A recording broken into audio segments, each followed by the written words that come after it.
성부와 성자와 성령의 이름으로 말씀드립니다. 하나님의 은혜가 충만하시길 축원합니다. 우리 옆 사람들에게 고백합시다. 당신을 목숨을 다해 사랑합니다. 시작.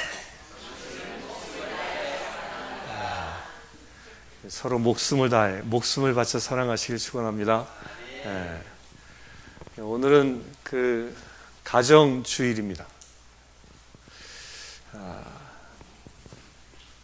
가정에 대해서 설교를 해야 할 텐데 어떻게 설교할까 하나님께 구하고 고민하다가 본문의 말씀에 치중해서 설교해도 충분하겠다라는 결론을 얻었습니다. 오늘 복음서에서 말씀하고 있는 중요한 내용이 뭡니까? 사랑하는 거죠. 예수 그리스도께서 제자들에게 온전히 당신의 사랑을 다 주시고, 그리고 예수님은 뭐라고 하셨습니까? 너희도 서로 사랑하라. 여러분들도 예수님이 우리를 사랑하신 것처럼 우리 모두가 다 서로를 사랑하는 귀한 지체 되길 축원합니다. 가정은 누가 만드셨을까요?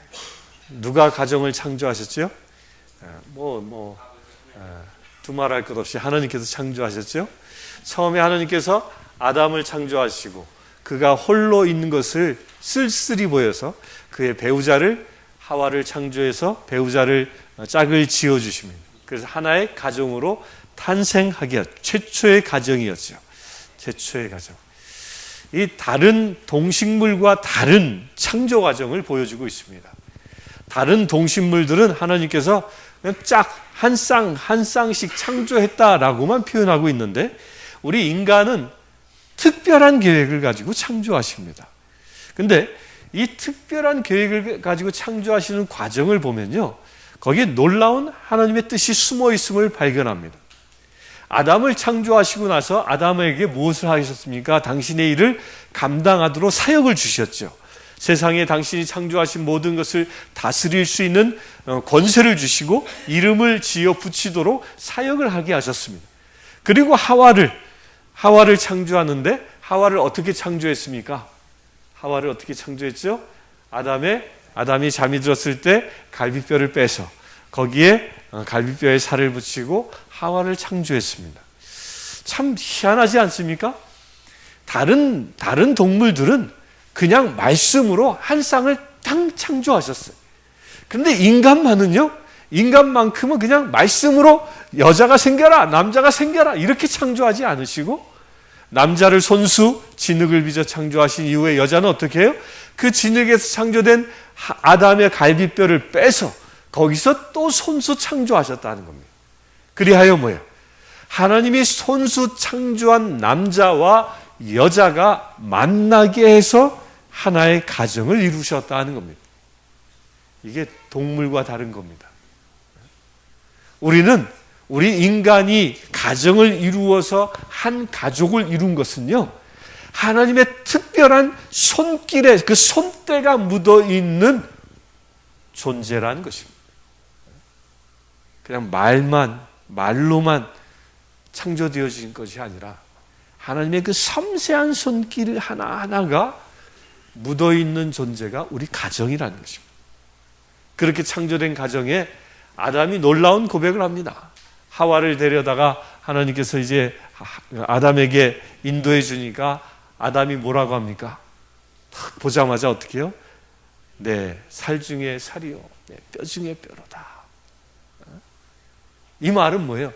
당신과 나는 온전한 하나이다 라고 선포하고 있는 겁니다. 사랑한다라는 말의 온전한 표현입니다. 이 사랑한다라는 말은 뭐예요? 내 마음속에 꽉 차 있다 이런 뜻 아니에요.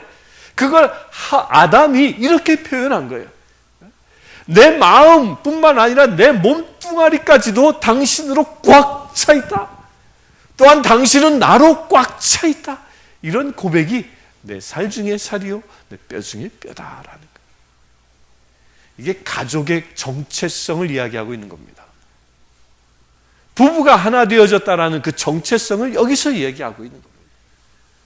부부지간에 서로가 뭐예요?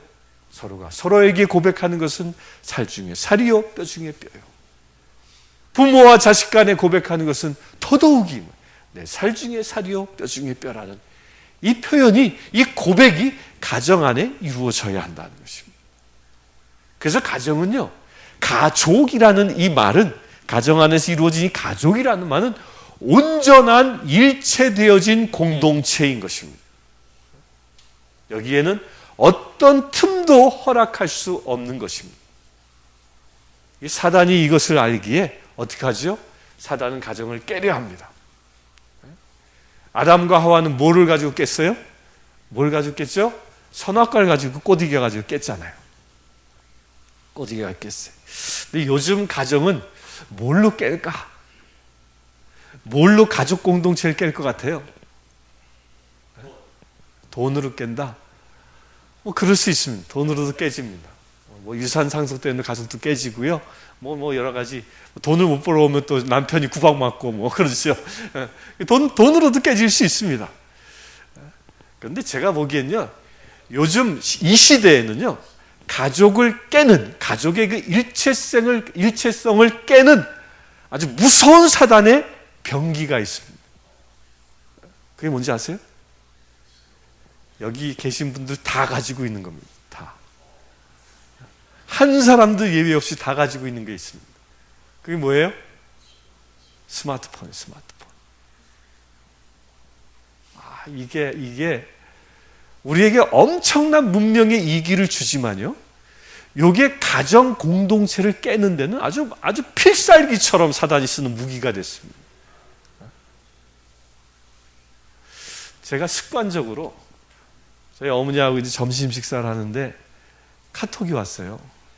그래서 저도 지금 안 바쁘세요? 이렇게 물어요, 카톡으로. 그래서 제가 지금 식사 중인데, 그랬더니 아이고, 식사 중에 카톡하면 안 되죠? 하고 툭 끊으시더라고요, 그 사람이, 상대가. 저도요, 무의식 중에 식사를 하면 뭐예요? 누구에게 집중해야 돼요? 누구에게 집중해야 돼? 식사를 하면서. 같이 먹는 사람하고 밥 한 끼 먹는 거 아니잖아요. 그냥 때가 됐기 때문에 밥 한 끼 먹는 거 아니잖아요. 가정의 공동체 일원으로 함께 양식을 나누는 자리 아니에요. 그러면 저와 같이 식사하고 있는 저희 어머니에게 집중해야 하는데 그 집중을 안 해버리는 거예요. 이 스마트폰이 그걸 깨버리는 거예요. 그걸 요즘 말로는요, 현대판 좀비라 그러더라고요. 좀비. 그 영화에서 보면 좀비가 뭐야, 하나만 보고 앞만 보고 쭉쭉 가잖아요. 그러니까 요즘 거리 다니는 사람들 봐봐요. 다 어떻게 해? 다 이러고 다녀, 이러고. 횡단보도에서 기다려도 이러고 있고, 심지어는 자동차에서 신호대기하고 앉았어도 이러고 있어. 그 신호가 바뀐지 모르고 이러고 있는 거야, 그냥 다. 이게 가정에 들어와서도 그런, 가정에 들어와서도 전부 그냥 이것만 보고 있는 거예요. 가족의 무엇을 깨는 거예요? 공동체성을 깨는 겁니다. 이런 작은 영역으로부터 사단은 우리 공동체를 깨려고 하는 것입니다. 이걸 한번 이런 사단의 공격으로부터 우리가 승리하시길 축원합니다. 어떻게 하면 스마트폰의 공격으로부터 우리가 이길 수 있을까? 이 스마트폰으로부터 우리가 온전히 내가 스마트폰에 의하여 지배당하는 게 아니라 내가 스마트폰을 지배하며 살 수 있는 방법이 뭘까? 특히 가정 안에서. 제일 첫째는요, 저도 그건 지키려고 해요. 식사 시간에는 스마트폰을 꺼버립시다. 아예 그냥 꺼버려요, 그냥. 무음으로 해놓든지, 식탁 테이블에 가져오지 말라는 거예요. 또 예배 드릴 때도 뭐 어떻게 해요? 꺼버리는 거예요. 예배 드리다 까똑 소리 나지 않다고 말이에요. 집중할 수 있도록. 그리고 가족 안에선 뭐 주고받을 수 있죠. 톡도 주고받을 수 있고 정보도 주고받을 수 있어요. 집안에 있을 때. 그럴 때 어떻게 할까요? 가족과 공유하는 겁니다. 여보, 오늘 이런 좋은 소식이 왔는데 공유하고 그걸 서로 나누고 그런다면 그런 것을 통해서 가족의 공동체가 유지되어질 수 있을 겁니다. 그런데 나만의 영역이다라고 해서 스마트폰도 비번으로 다 잠궈버리고 나만의 영역이다 해가지고 자기만의 독립적인 공간을 만들어 놓는 건 자기의 개인적인 프라이버시라고 생각할 수 있을지 모르지만 거꾸로 보면요, 사단이 서로 분리하려고 하는 계책일 수 있다는 겁니다. 최소한 우리 가족들은요, 비밀이 있어서는 안 되는 공동체입니다. 그렇지 않습니까? 부부지간에 벽이 생기는 이유가 어디 있어요? 부부지간에 남모를 비밀이 있으면 그것이 벽인 거예요. 부모 자식 간에 비밀이 생기는 게 어디 있어요? 어느 순간 벽이 생긴 거예요. 그 벽이 생김으로 인해서 서로 간에 소통할 수 없는 영역들이 생긴 것이지. 이게 뭐예요? 가족의 공동체를 깨는 것입니다. 온전한 일체감을 잃어버리게 만드는 것이죠. 이 현대 문명을 누리며 살아가는 우리 성도 여러분, 우리 가족 안에서만큼은요, 비밀스러운 것은 없애버리시길 축원합니다. 공유할 수 있어요. 저하고 저의 아내하고 공유하는 게 있어요. 뭐냐면 서로의 핸드폰의 비번을 공유해. 서로 알아요, 서로. 얼마든지 열어볼 수 있는 거, 얼마든지. 서로 공유하시길 축원합니다. 그렇게 우리가 가정이 하나 되어질 수 있는 말씀의 근거는 어디에 있을까요? 뭐 두말할 것 없이요. 두말할 것 없이요. 사랑은 하나님의 명령이기 때문입니다. 우리 가족이 사랑하며 살아가야 하는 것은요, 내게 어떤 감동이 와서 상대가 나에게 잘해 주어서 상대가 나의 가족이기 때문에 뭐 이런 의무가 아니에요. 조건이 아니라는 겁니다. 아내가 나에게 잘해줘서 사랑한다. 남편이 나에게 잘해줘서 사랑한다. 자식이 나에게 잘해줘서 사랑한다. 부모가 나에게 잘해줘서 사랑하는 그런 조건에 의하여 사랑하는 것이 아니라는 거예요. 무엇입니까? 상대의 조건과 관계없이 그가 나의 가족이라는 이유 하나 때문에 주님이 우리에게 주신 명령을 행하며 살아야 한다는 거예요. 그 명령이 뭐예요? 서로 사랑하라는 것입니다. 어떠한 사랑입니까? 예수 그리스도께서 아버지의 사랑을 받아서 그의 제자들에게 주신 것처럼 우리 가족 모두가 다, 각자가 다 하나님 아버지께로부터, 곧 예수 그리스도께로부터 받은 사랑을 나의 가족에게 줄 수 있어야 하는 것입니다. 주시길 축원합니다. 주어야 하는 것입니다. 제가 이 설교를 준비하는데 하고 나서 이제 하나님 앞에 이제 기도하고 있는데 오늘 아침에 전화가 한 통화 딱 왔어요. 딱 왔는데 뭐냐면 우리 현근이로부터 전화가 온 거예요. 현근이가 지금 귀국하고 있거든요. 내일 새벽 4시에 들어오는데 아빠 왜 비행기를 놓쳤어? 왜 놓쳤냐 그랬더니 제가 시간을 착각해가지고 놓쳤어요. 그거 어떻게 하냐? 새로 끊으래요.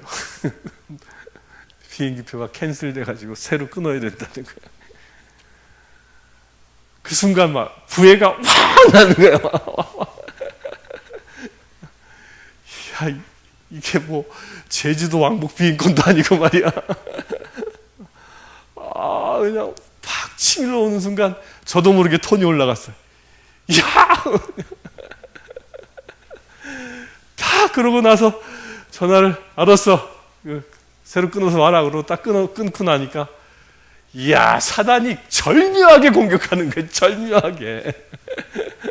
하나님이 저에게 오늘 설교하라고 무슨 제목을 주셨어요? 조건에 관계없이 사랑하라고 그랬는데 고가 비행기표 하나 캔슬된 것 때문에 화가 팍 났단 말이죠. 그래서 순간 회개했습니다. 그래서 아들한테 다시 문자를 보내가지고 그냥 농담으로 두 손 들고 서 있어라. 사단이야 이렇게 시험합니다. 여러분들도 그런 시험이 올 겁니다. 서로 사랑하라 그래서 관계없이 옵니다. 비행기표를 다시 끊었으니까 서로 사랑하라 말씀하시면요 참 묘하게 하나님께서 당신의 진리의 생명의 말씀을 우리에게 주시면 꼭 시험합니다. 너 이래도 사랑할래? 너 이래도 네 가족을 이래도 사랑할래? 꼭 시험하십니다. 그런 시험으로부터 승리하시길 축원합니다. 우리가 그런 시험으로부터 승리할 수 있도록 주님께서는요, 아주 놀라운 비법을 가르쳐주고 계십니다. 그 첫 번째 비법이 뭐예요? 언제나 내 사랑 안에 머물러 있어라. 어떻게 그러면 내 주님의 사랑 안에 머물러 있을까요? 그 주님이 주시는 답은요, 이렇게 시킵니다. 이렇게 말씀하십니다. 내가 내 아버지의 계명을 지켜 내 사랑 안에 머물러 있듯이 너희도 뭐하라? 내 계명을 지키면 내 사랑 안에 머물러 있게 될 것이다. 사랑은 감정이 아닙니다. 조금 전에처럼 아들의 그 실수로 인해서 제 감정이 화가 나는 거예요. 근데 그 화에 끌려가 버리면 사랑이 깨져버립니다. 근데 많은 사람들이 감정과 사랑의 감정을 혼돈합니다. 사랑은 절대로 감정이 아닙니다. 사랑은 주님이 행하라 말씀하신 동사예요. 동사. 행하는 것입니다. 내 감정과 관계없이 행동하는 것입니다. 그렇다면 어떻게 내 감정과 관계없이 행동으로, 말로 그 사랑을 온전히 이루어 나갈 수 있느냐? 그 비밀을 주님은 뭐라고 말씀하셨어요? 주의 계명을 지키라는 것이에요. 우리가 매 순간 살아가면서 하나님의 그 말씀, 그 계명이 내 삶의 기준이 되어 살아간다면 나는 감정에 휘둘리지 아니하고 말씀에 의해서 사랑할 수 있게 되어지는 것입니다. 아멘. 그래서 우리가 뭐예요? 말씀 보기를 아주 목숨처럼 얘기하는 겁니다. 여러분들 중심에 말씀이 서실 주의 이름을 축원합니다. 그렇게 말씀에 의하여 지키고 말씀을 지키며 살아갈 때 진정 사랑할 수 있게 되어지고요. 그렇게 사랑할 수 있게 되어질 때 주는 은혜가 있는데 주께서 뭐라고 했어요? 주께서 뭐라고 하시냐면 이어서 내가 이 말을 한 것은 내 기쁨을 같이 나누어 너희 마음의 기쁨을 넘치게 하려는 것이다. 하나님께서 지키라 명하신 계명을 내가 지키며 살아가면 그러면 뭐예요? 내 안에 기쁨이 오는 것입니다. 저는 이것을 오늘 아침에 아주 처절하게 경험했습니다. 우리 아들에게 농담 한마디 던지고 그래 잘 와라. 그러고 나니까 뭐야? 비행기 표값 날린 것은 그 아픔은 싹 사라지고요. 무엇이 오냐면 내일 다시 만나려는. 우리 아들하고 이제 몇 년 만에 만나는지 2년 만에 만나는 것 같아요. 내일 다시 만나는 2년 만에 재회하는 그 기쁨이 뭐예요? 더 크게 오는 겁니다. 그가 행한 실수로 오는 상처보다는 뭐가 더 크게 왔어요? 와, 그래도 내 사랑하는 아들 이제 내일이면 만날 수 있다라는 그 기쁨이 더 크게 오는 것이죠. 이게 주님의 말씀 가운데 설 때 가능한 것입니다. 감정에 휘둘리는 자가 아니라 진리의 말씀에 의하여 살아가시길 축원합니다. 감정에 흔들리면요 내 삶이 불행해지는 것이. 그러나 진리의 말씀에 붙잡으면 내 모든 악한 감정들은 사라지게 되고 주님이 주시는 기쁨이 내 안에 충만해질 수 있는 것입니다. 그렇게 되시길 축원합니다. 그렇게 우리가 기쁨으로 충만해 되어질 때 그럴 때 주는 하나님의 축복이 있습니다. 무엇이라고 주님이 말씀하셨어요? 예수님이 제자들을 너희는 이제 나의 벗이라 말씀하신 것처럼 우리 가족 안에 서로 간에 벗된 축복이 임합니다. 여기서 말하는 벗이라는 말은요 친구잖아요. 친구라는 거예요. 아직 벗이란 말은 우리말인데 순수하게 자기의 모든 것을 나눌 수 있는 관계를 얘기해요. 허심탄회하게. 근데 이게 우리나라 개념과는 조금 문제가 있어요. 왜냐? 우린 친구 그럼 뭐예요? 너와 나 친구야 라고 할 때 제일 먼저 조건이 뭐예요? 너와 내가 마음이 통한다가 아니라 나이가 같냐는 거예요. 대한민국은. 그렇잖아요. 나이가 같으면 친구네? 그런 얘기 하잖아요.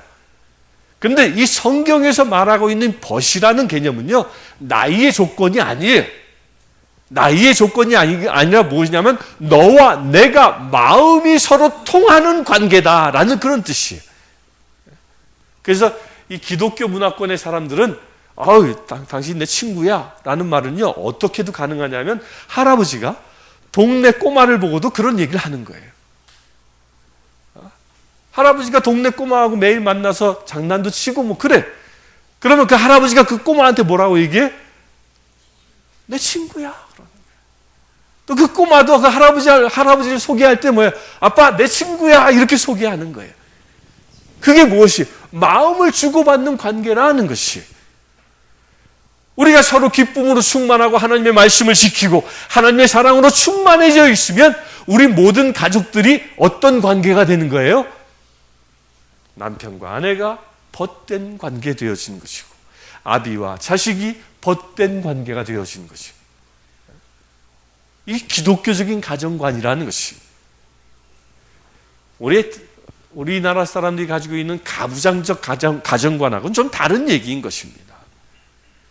일방적으로 아버지의 권위로 가정을 지배하는 그런 관계가 아닌 거예요. 아버지도 마음을 열고 자식도 마음을 열고 남편도 마음을 열고 아내도 마음을 열고 그래야 서로 마음과 마음이 온전히 소통되어지는 관계가 그런 관계가 뭐예요? 벗된 관계이고 이런 벗된 관계가 진정한 가정의 관계라는 것입니다. 그렇게 도전받으시길 축원합니다. 이건 어떻게 가능해질까요? 서로 그렇게 벗으로 여길 수 있는 것은요, 상대가 먼저 열 때 가능하지 않습니다. 누가 먼저 열어야 돼요? 내가 먼저 열어야 돼요.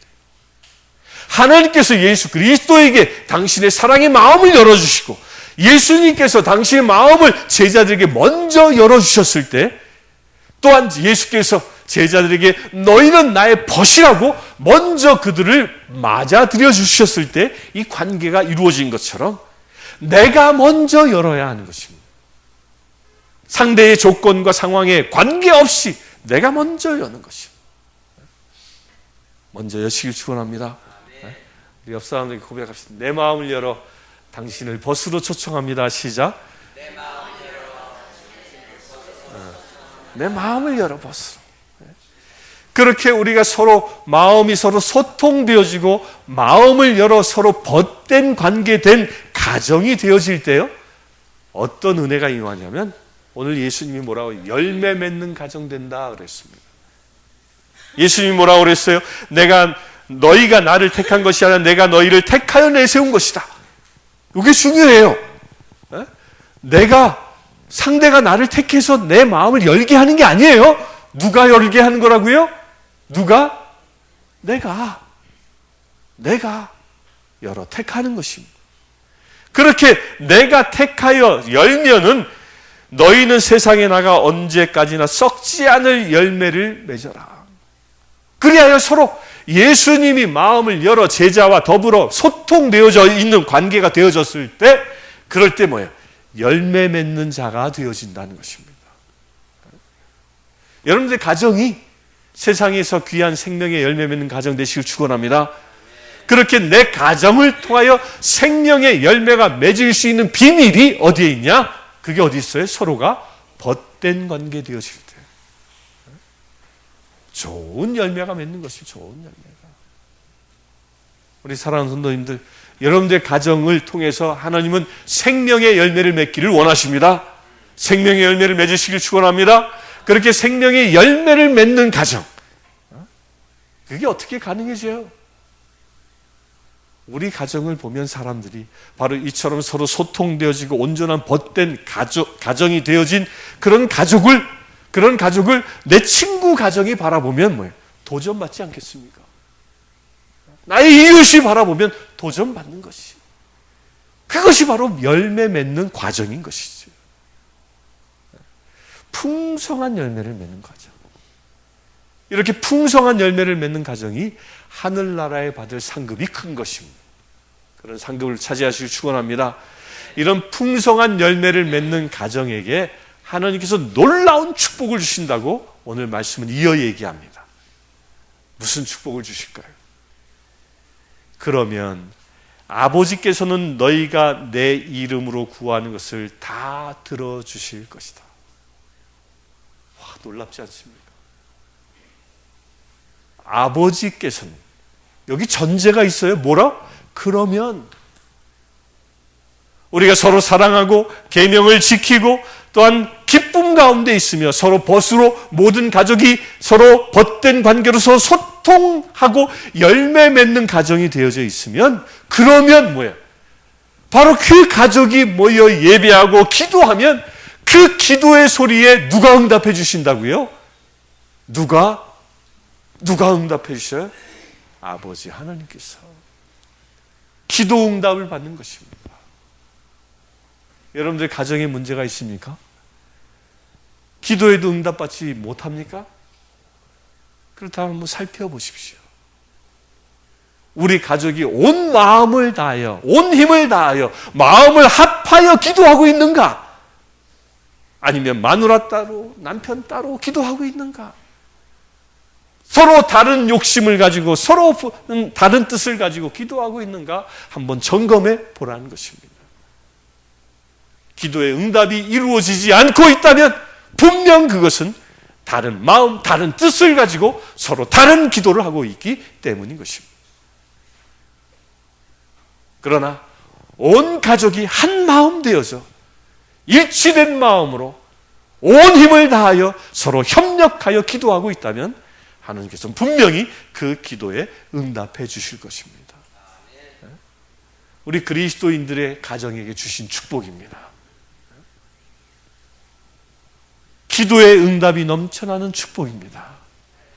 기도의 응답이 넘쳐나는 가정에는 근심과 걱정이 사라질 것입니다. 무엇만 넘쳐날까요? 하나님의 기도의 응답만 넘쳐나고, 그로 인하여 17절의 말씀, 진정으로 서로 사랑하는 관계가 계속 유지되어지는 것이죠. 사랑의 금은 근심 걱정이 쌓일 때 시작되어집니다. 그러나 하나님의 기도의 응답이 넘쳐날 때는 그 사랑은 더욱더 큰 에너지를 발할 것입니다. 우리 사랑하는 성도님들, 그러면서 주님은 마지막으로 못을 박아 이야기합니다. 서로 사랑하여라. 이것은 너희에게 주는 나의 계명이다 라고 못을 박아 말씀하고 있습니다. 선택이 아니라 무엇이라고요? 필수인 것입니다. 사랑은 선택이 아닙니다. 특별히 가족을 향한 사랑은 선택이 또한 조건이 아닙니다. 주님이 우리에게 주신 계명이고 명령입니다.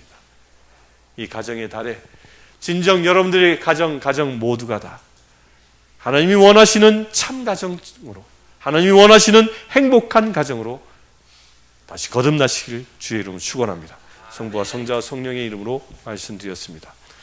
기도하겠습니다. 고마우신 아버지 하나님, 주님을 찬양합니다. 우리의 가정을 축복합니다.